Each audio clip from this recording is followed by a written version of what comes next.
एक बार पढ़ लीजिए, फिर नहीं तो इसका अर्थ भी समझा देता हूँ।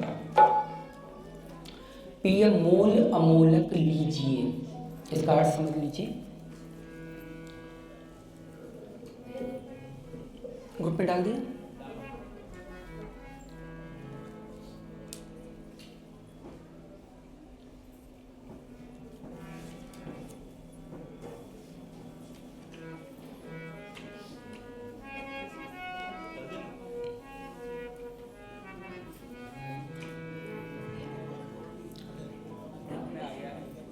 ग्रुप में आ गया, कृपया देख लीजिए। ग्रुप में आ गया, आप देख लीजिएगा।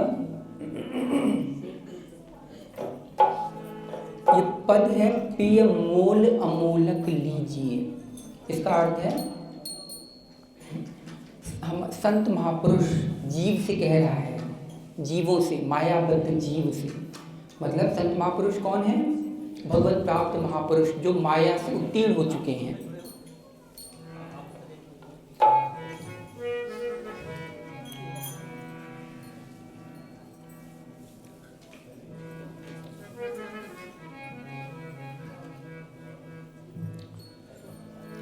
जो माया से उत्तीर्ण हो चुके हैं, मायातीत बन चुके हैं, ऐसे संत महापुरुष जीवों को घोषित होकर के कह रहे हैं कि हे जीव, इस पिय मोल अमोलक को ले लीजिए। मतलब ये अमोलक वस्तु है। हमारा प्रियतम कौन है? हमारा प्रियतम भगवान है। कौन, किस लिए भगवान है?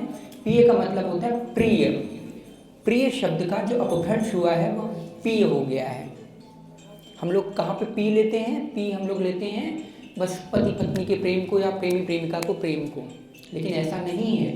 प्रिय का अर्थ है या प्रियतम का अर्थ होता है जो आपको, जो सबसे ज़्यादा प्रिय हो, चाहे वो आपकी माँ हो सकती है, चाहे आपका पिता हो सकता है, चाहे आपका भगवान हो सकता है, कोई भी, तो उसे बोलते हैं प्रिय, प्रिय। लेकिन कलयुग में आते आते प्रियतम का, पी का, पिय का मतलब ये बस एक ही उस पर दृष्टिकोण पे टिक गया। वो क्या हो गया? प्रेमी प्रेमिका का आई लव यू वाला पोर्शन। ठीक है, तो प्रिय मोल अमोलक लीजिए कि हे जीव, इस परम प्रियतम प्रिय मतलब भगवान के मोल को ले लो, इस अमोलक मोल को ले लो, खरीद लो। मोल मतलब खरीदना होता है, अमोलक मतलब जिसका कोई मूल्य ही नहीं है, अमूल्यवान चीज को तो मोल कर लो। लेकिन मोल कैसे करना है अभी आगे बता रहे हैं। अस अवसर फिर ना ही मिले को, बातन मोर पतीजिए। ऐसा अवसर, ये जो शुभ अवसर मिला है ना आपको, मानव जीवन का महत्वपूर्ण देह, देव दुर्लभ शरीर, जो देवताओं को भी दुर्लभ है। ठीक है, जिसको देवता भी याचते हैं कि काश हमें शरीर मिल जाए तो हम इसमें कर्म करके अपना सब कुछ बना लें। ये उनको भी पॉसिबल नहीं है मिलना। ऐसे दुर्लभ शरीर को, इस अवसर को पाकर के मत चूको, मेरी बात मान लो। बातन मोर पतीजिए, पतीजिए का मतलब पता करना, पता कर लेना, इसलिए पतीजिए, मेरी बात पता कर लो, मान लो कि ऐसा अवसर फिर कभी नहीं मिलेगा। चूक गए सो चूक गए, फिर 84 लाख योनियों में भ्रमण करना पड़ेगा। इसलिए मेरी बात मान लो जीवों, और इस मानव अवसर देह को मत चूको, और इसी से ही साधना करके उस अमोलक वस्तु को प्राप्त कर लो। वो अमोलक वस्तु हमें क्यों प्राप्त करनी है? क्योंकि प्रत्येक जीव आनंद चाहता है और आनंद का अंश है। उसी अंश और अंशी अपने आनंद को, और अंशी अपने अंश को स्वभावतः प्यार करता है। इसीलिए अंश हमेशा आनंद की ओर भागता है, क्योंकि भगवान में अनंत बल है। देखिए, किसी को बल दे करके देखिए, सब लोग चाहते हैं कि मेरे पास पावर आ जाए एक तरीके से। क्यों चाहते हैं? क्योंकि वो भगवान का अंश, और भगवान के पास अनंत ऐश्वर्य, अनंत माधुर्य, अनंत प्रेम, अनंत बल, अनंत वैराग्य, अनंत श्री, अनंत लक्ष्मी उपस्थित है। इसलिए हमें ये सब चीज़ें, हमें स्वभावतः इनकी ओर हमारा झुकाव रहता है। तो वो जो आनंद है, उस आनंद की प्राप्ति के लिए यह अवसर मत चूको जीवों, मत चूको। ये समझाते हुए यहाँ पे तत्ववेत्ता महापुरुष एक क्या, सभी जीवों को, सभी मायाबद्ध जीवों को बता रहा है। बनन चहत जो अमर सुहागिनी, तन मन प्राणन दीजिए।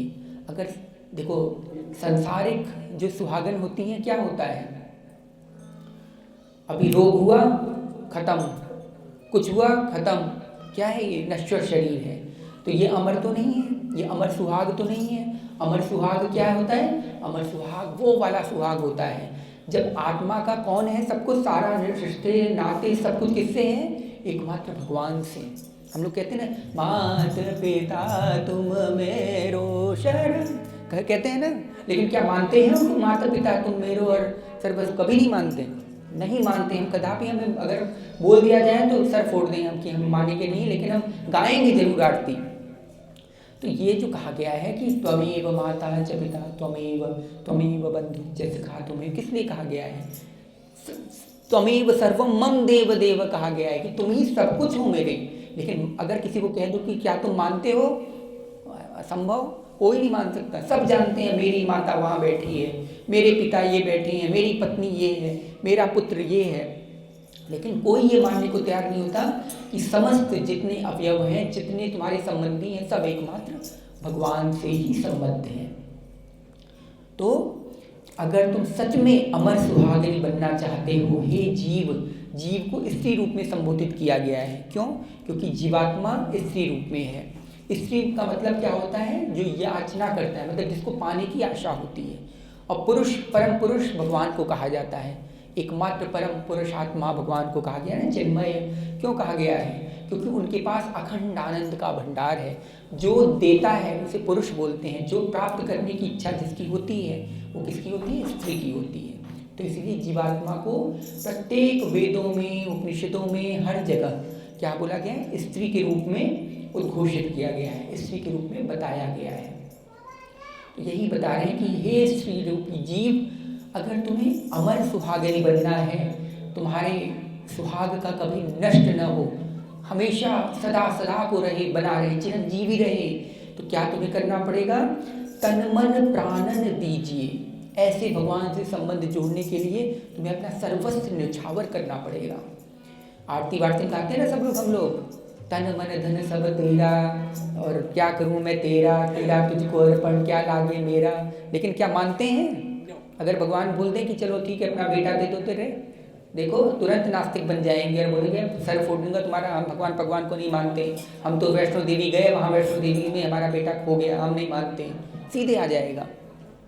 मानना और जानना बहुत अंतर है। मुंह से कितना भी बोल दो सबको कि ऐसा है, ऐसा भगवान तुम महान हो, ऐसा है, तुम्हारे बिना कोई सृष्टि नहीं चलती, लेकिन तुम्हारे बिना पत्ता नहीं हिलता। जब पत्ता नहीं हिलता तो लेकिन कर्ता भाव तुरंत आ जाता है हमारे अंदर। क्या आ जाता है कि अरे नहीं, हम ही सब कुछ करने वाले हैं। जब अगर हम ना हो तो हमारा परिवार न चले, हम ना हो तो हमारे बेटे को ये ना हो, कर्ता भाव तुरंत आ जाता है। तब हम नहीं मानते कि भगवान के बिना पत्ता नहीं हिलता, तब हम मानते हैं हमारे बिना पत्ता नहीं हिलता। ठीक है, तो ये जो स्थिति है ये किसके लिए आती है, कब आती है, जब हमें अहंकार होता है, जब हम मानने की इच्छा नहीं करते हैं, हम सिर्फ जानते हैं, हमारे पास खूब इन्फॉर्मेशन है, खूब इन्फॉर्मेशन है, लेकिन उसका यूटिलाइजेशन कितना है, जीरो। सारे इन्फॉर्मेशन हम भरे पड़े हैं, कूड़ा कबाड़ा भी पूछ लो, वेद पाठी पंडितों से पूछ लो, हाथ उठा के बोलेंगे, लेकिन उनसे पूछ लो इसका अर्थ क्या, इसको आत्मसात किया तुमने, कदापि नहीं, वो हो ही नहीं सकता। बल्कि और अहंकार आता है कि अरे हम बहुत बड़े पंडित और हम बहुत बड़े वेदज्ञ हैं, शास्त्रज्ञ हैं, हम शास्त्रों की नॉलेज रखते हैं। नॉलेज रखने से कुछ नहीं होगा जब तक उस नॉलेज का यूटिलाइजेशन नहीं होगा। मैंने बताया था ना, लोग कहते हैं नॉलेज इज अ पावर, ठीक है, लेकिन execution of the knowledge is a power. जब तक हम उस नॉलेज का यूटिलाइजेशन नहीं करेंगे, मतलब उसको सही दिशा में लगाएंगे नहीं, तब तक उस नॉलेज का कुछ मान्य नहीं होता। अब आपको ये नॉलेज है कि भाई इस घर में लाइट जलाने से, बल्ब जलाने से प्रकाश हो जाएगा, जानो आप जान करके करोगे क्या? जब आप लाइट जब तक नहीं जलाओगे, उसका प्रकाश नहीं लोगे, तब तक उस नॉलेज का यूटिलाइजेशन होगा क्या? नहीं होगा। पीछे के लोग कृपया शांत बैठ जाएं। सभी लोगों से निवेदन है कृपया शांत होकर के, एक चित्त होकर के सुने, क्योंकि मेरा भी ध्यान भंग होता है जब आप लोग इधर उधर की क्रियाकलाप करते हैं। ठीक है, तो यूटिलाइजेशन ऑफ द नॉलेज, ठीक है, उस नॉलेज या उस इंफॉर्मेशन का हम कैसे प्रयोग कर रहे हैं, किस मादा में प्रयोग कर रहे हैं, वही सबसे बड़ी चीज़ है। आपके पास तलवार है, आप तलवार को रक्षा के लिए प्रयुक्त करते हैं या तलवार को किसी की हत्या के लिए प्रयुक्त करते हैं, इसी पे सब कुछ निर्भर करता है। तलवार होना बहुत बड़ी चीज़ नहीं है। रावण के पास क्या था? महान शक्तिशाली था, महान ऐश्वर्यशाली विरज्ञ था, बहुत बड़ा पंडित था, लेकिन उसने अपनी नॉलेज का कहाँ यूटिलाइजेशन किया? अत्याचार करने में, स्त्री का अपहरण करने में, लोगों को मारने पीटने में। अंत में उसका क्या हश्र हुआ? सब जानते हैं, पूरा विश्व जानता है। आज रावण की वो जलाई जाती है, पुतला जलाया जाता है। तो यूटिलाइजेशन ऑफ द नॉलेज, हम उस पानी का कहाँ कैसे प्रयोग कर रहे हैं? उस पानी को हम पी रहे हैं, नाली में बहा रहे हैं। पानी तो सबके पास है, नॉलेज सबके पास है, लेकिन पानी का यूटिलाइजेशन, हम पानी को कैसे प्रयोग कर रहे हैं, इसी पे सारा संसार, इसी पे सारी चीज़ें टिकी हुई है। तो यही कहा गया है कि तन मन प्राणन दीजिए। अपना तन, क्योंकि वो भी भगवान का ही है, मन वो भी भगवान का ही है, प्राणन वो भी भगवान का ही है, तो हमें देने में क्या हर्ज है? सीधे दे दीजिए, लेकिन हम नहीं मानते। तो यही बोल रहा है कि अगर तुम्हें सही सही अमोलक ये वस्तु चाहिए, अमूल्यवान वस्तु, तो तुम्हें क्या करना होगा? तन, मन और प्राण तीनों जो है सर्वस्व भगवान को समर्पित कर देना होगा, निछावर कर देना होगा, कर्ता भाव खत्म कर देना होगा। एकमात्र भगवान को जानो, भगवान से संबंधित तत्वों को अनुसरण करो, तभी आप क्या प्राप्त कर पाएंगे? उनकी कृपा। और उनकी कृपा क्या है? ये वही आनंद, जिसके लिए सब पागल हुए हैं। यहाँ जितने लोग बैठे हैं सब आनंद के लिए बैठे हैं, जितने लोग बाहर घूम रहे हैं सब आनंद के लिए घूम रहे हैं, जितनी चींटी अपने बिल में भाग उग रही है सब आनंद के लिए कर रहे हैं, जितने हम अलाव जला के ताप रहे हैं आनंद के लिए कर रहे हैं कि हमें इस पीड़ा से मुक्ति मिल जाए और हमें ठंड से मुक्ति मिल जाए। सूरज निकला तुरंत सारी चिड़िया चिमू ची ची ची ची करते हुए भाग रही हैं, सब आनंद के लिए।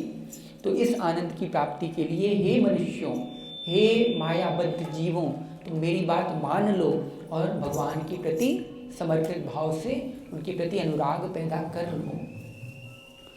दय सर्वस्व लय प्रेम सुधारस, अपना सर्वस्व देकर, सर्वस्व मतलब यहाँ पे सब कुछ, संपूर्ण समर्पण करके उनका प्रेम सुधारस ले लो। ये प्रेम सुधारस है क्या? आई लव यू वाला कौन सा प्रेम है? ये प्रेम है भगवान की तीन शक्तियाँ होती हैं, सत चित आनंद, संधनी शक्ति, संवित शक्ति और लादनी शक्ति। तो जो लादनी शक्ति का परम स्वरूप है ना आनंद, सतचित आनंद में आनंद आता है ना, हर जगह भगवान को आनंद रूपाय, आनंद कंद, सच्चिदानंद भगवान बोला जाता है ना। ये आनंद जो है ये वही सबसे बड़ी शक्ति है भगवान की, जिससे सत और चित भी चलाएमान है। सत क्या होता है? सत मतलब होता है अपनी सत्ता, सत मतलब संपूर्ण सत्ता का आभास रहना, वो सत है। और चित्त मतलब जो चैतन्य करता है अपनी सत्ता को, जो सत्ता चैतन्य रहती है उसे चित्त बोलते हैं, चित्त शक्ति, ठीक है। और तीसरी शक्ति होती है आनंद। अब ये सत चित्त किसके कारण आनंद में रहेंगे? अब जैसे ये हारमोनियम बजा रहे हैं, किस लिए बजा रहे हैं? अगर इनको आनंद नहीं आएगा छोड़ के भाग जाएंगे, अगर उनको ढोलक में आनंद नहीं आएगा छोड़ के भाग जाएंगे। अब जैसे मुझे आनंद नहीं आ रहा था, मैंने ओम नमः शिवाय रुकवा दिया ना, ऐसे ही ये आनंद जब सत चित्त को मिलता है तब सत और चित्त अपनी अवस्था में आते हैं, तब ये कार्य करते हैं। संवित शक्ति, संधिनी शक्ति, लादनी शक्ति के कारण काम करती है। लादनी शक्ति क्या है? आनंद, जिसके कारण समस्त जीव जड़ चेतन चलायमान है। ब्रह्मा विष्णु शंकर सब इसी आनंद शक्ति से चलायमान है। नहीं तो उन्हें क्या पड़ी है?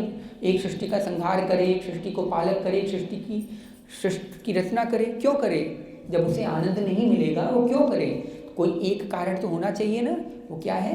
भगवान की आनंददायिनी शक्ति, उसे आनंद बोलते हैं। तो आनंद का जो सार रूप तत्व है वह क्या है? प्रेम। क्या है वो? प्रेम।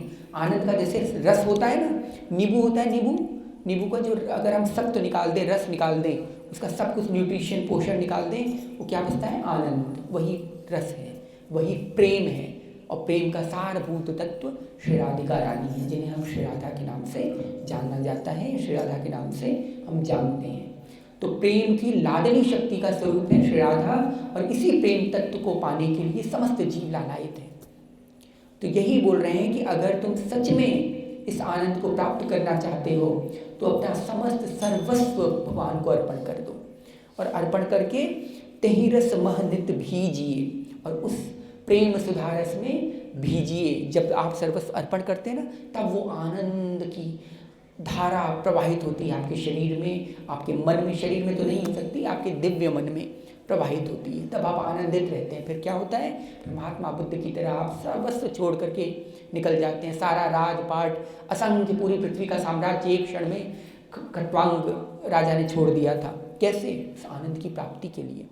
उस आनंद की प्राप्ति के लिए ऋषि मुनि सर्वस्व त्याग करके एक छोटी सी चटाई पर बैठ करके अपना मगन है उस आनंद में। तो वो उस प्रेम सुधा रस महनित भीजिए, तो उस रस में आपको भीगना है। पुनिते ही रसन पिवायन, और इस रस को तो आप तो स्वयं पीजिए ही, लेकिन औरों को भी पिलाना शुरू कीजिए इस रस को। जो संसार में क्या होता है, हमें कोई चीज़ मिली, हम छुपा करके भाग जाते हैं, दरवाजे में बंद कर देते हैं, तिजोरी में बंद कर देते हैं, करते हैं ना। लेकिन इस आध्यात्म क्षेत्र में सब कुछ उल्टा हो जाता है। यहाँ पे आते ही यहाँ की जो चीज़ें पॉजिटिव होती हैं वो नेगेटिव हो जाती हैं, वहाँ की जो नेगेटिव होती हैं पॉजिटिव हो जाती हैं। तो यहाँ पे क्या होता है, यहाँ पे देने देने की हो जाती है। अरे बाप रे, जो मुझे रस मिला है लूटो भाई, लुटाओ। राम नाम के हीरे मोती मैं बिखराऊं गली गली, ले लो रे कोई राम का प्यारा, शोर मचाऊं गली गली। क्यों? उसे क्या पड़ी है? क्यों वो खुद अपना चूसे रस, गन्ना चूसे, वो क्यों दूसरे को तोड़ करके गन्ना दे?